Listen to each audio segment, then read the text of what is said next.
एक जंगल में एक चिड़िया रहती है। वो बहुत गरीब चिड़िया थी। उसके अपने कोई भी नहीं थे और अकेली जीवन बिताती थी। उसी जंगल में तोता और कबूतर पति पत्नी बन के रहते थे।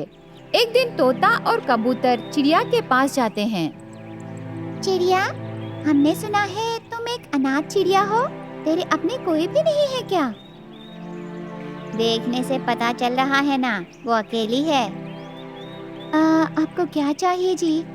क्यों मेरे घर आए हो?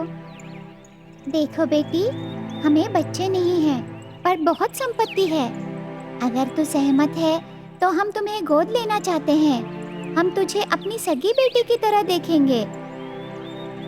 मुझे सोचने के लिए थोड़ा समय चाहिए जी। बहुत जल्द मैं अपने निर्णय को बताऊंगी। ठीक है बेटी, जब चाहे तब तुम हमारे पास आ सकती हो। बेटी, हमारे बारे में मत सोचो। हम तुम्हें कोई परेशानी नहीं होने देंगे। तुम्हारी खुशी ही हमारी खुशी है। थोड़े दिन से हम तुम्हें देख रहे हैं और आज हम तुम्हारे पास आकर ऐसे पूछ रहे हैं। हमारे अपने कोई भी नहीं है बेटी। आशा है तुम हमारी जिंदगी में आओगी। ऐसे तोता और कबूतर चिड़िया से बात करके वहाँ से चले जाते हैं। चिड़िया बहुत खुश होती है। उस दिन रात को खुशी से नींद नहीं आती। कबूतर और तोते के पास जाने का निर्णय कर लेती है। अगले दिन सुबह चिड़िया उनके पास जाने लगी, पर बीच रास्ते में चिड़िया को चूड़ियां बेच रही एक बूढ़ी चील दिखाई देती है।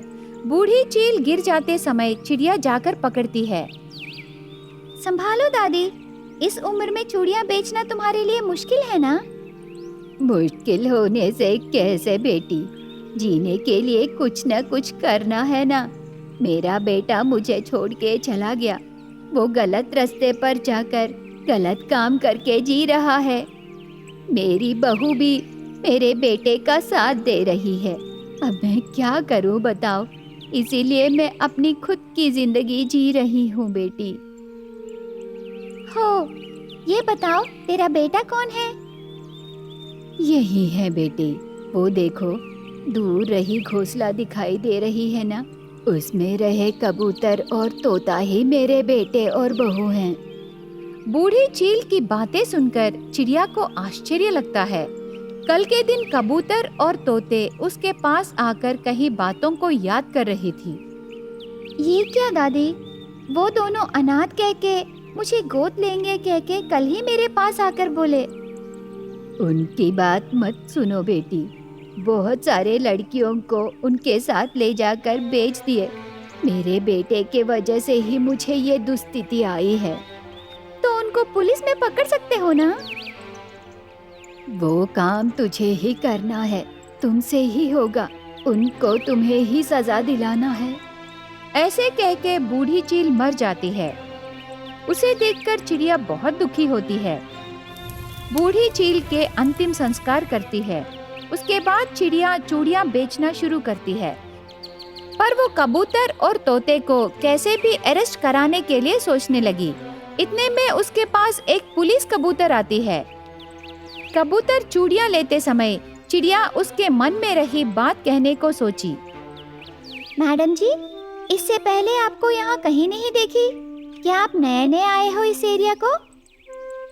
हाँ, हम यहाँ आसपास किसी को ढूंढ रहे हैं। वो लड़कियों को बेच के सबके साथ मिलकर जी रहे हैं। उनको ढूंढना है, इसीलिए मैं यहाँ आई हूँ। ठीक है, मुझे 1 डज़न चूड़ियाँ दो। ये लीजिए मैडम जी, आप जिनको ढूंढ रहे हो उनका पता मैं दूंगी। कल आप इसी समय इधर आइए। मुझे उनके साथ ले जाने के लिए एक पति पत्नी आएंगे। आप उन्हीं को ढूंढ रहे हो मैडम। शाबाश बच्ची, कल मैं तैयार रहूंगी। ऐसे कह के पुलिस कबूतर वहाँ से चली जाती है।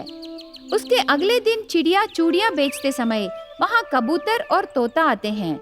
चिड़िया को देखकर वो दोनों बहुत प्यार से बातें करने लगे। देखो बेटी, तुम हमारे साथ आ रही हो ना, हम तुम्हें कोई कमी होने नहीं देंगे। हाँ बेटी, चलो चलते हैं।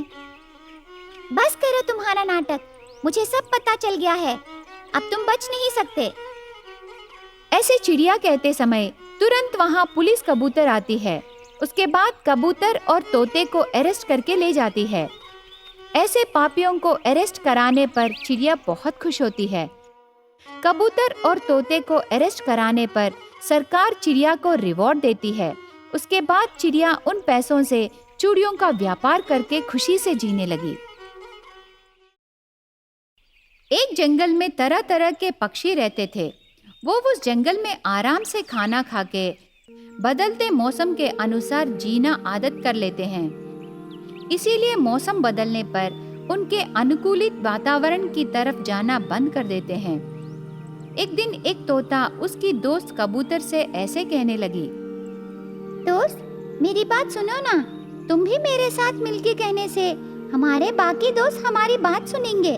लगता है इस साल ठंड के मौसम में हमारे जंगल में बहुत ठंड पड़ेगी। इसीलिए थोड़े दिनों तक हम इस जंगल को छोड़कर दूसरे जंगल को जाके रहेंगे। दोस्त, तुम्हारा विचार क्या है? ऐसे तोता कहती है।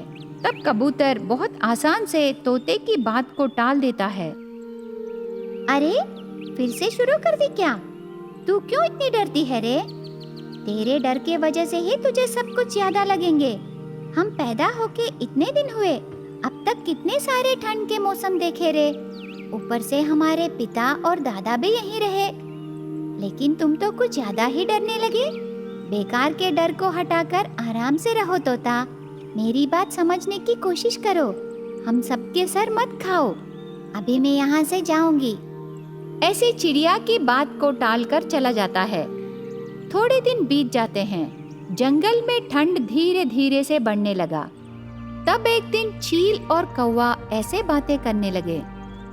कौवा जीजा, लगता है जैसे तोते ने कहा, ठंड के मौसम से ज्यादा ठंड पड़ने वाला है।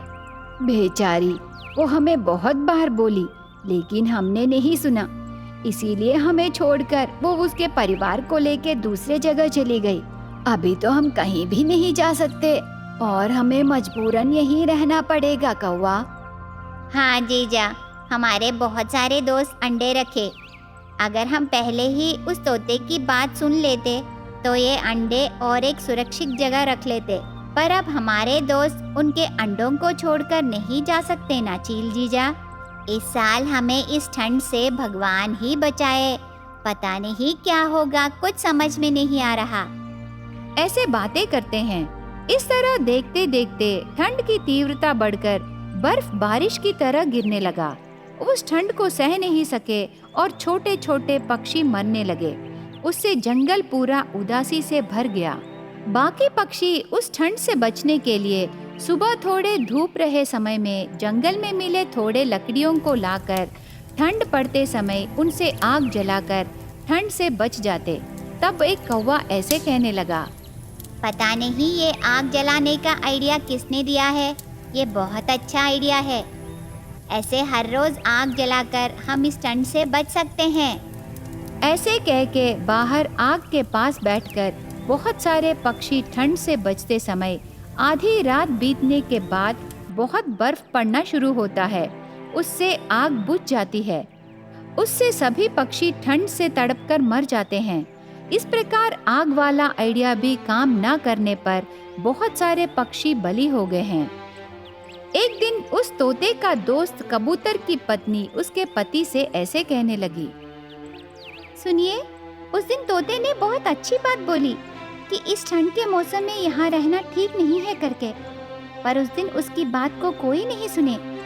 अभी देखिए, इस जंगल में पड़ रहे ठंड से कितने सारे पक्षी ठंड से तड़पकर मर रहे हैं जी। जो हुआ सो हुआ, तू छोड़ दे रे। एक काम करते हैं, उस पेड़ के नीचे चूहे का घर बहुत दिनों से खाली है ना। आज ठंड से बचने के लिए रात को हम वहाँ जाएंगे। जमीन के अंदर थोड़ी गर्मी भी रहेगी। आज रात को हम सब वहीं रहेंगे, ठीक है? ऐसे कह के उसकी पत्नी और बच्चों को लेकर चूहे के घर जाता है। पर वहाँ रहे एक चूहा इस कबूतर के परिवार को खा लेती है। इस प्रकार जंगल में ठंड के मौसम में चारों ओर खतरे रहते हैं। सारे पक्षी ठंड का मौसम आने पर तरह तरह के कारणों से मर जाते हैं। पर थोड़े बड़े पक्षी, चील और उल्लू जैसे पक्षी ठंड से सहकर रहते हैं। पर छोटे छोटे सभी पक्षी मर जाते हैं। तब चील भगवान से ऐसे प्रार्थना करने लगा। हे भगवान, अगर कोई बात करने से उस बात को हमें टालना नहीं चाहिए। उस विषय में रही सच के बारे में सोचना चाहिए भगवान।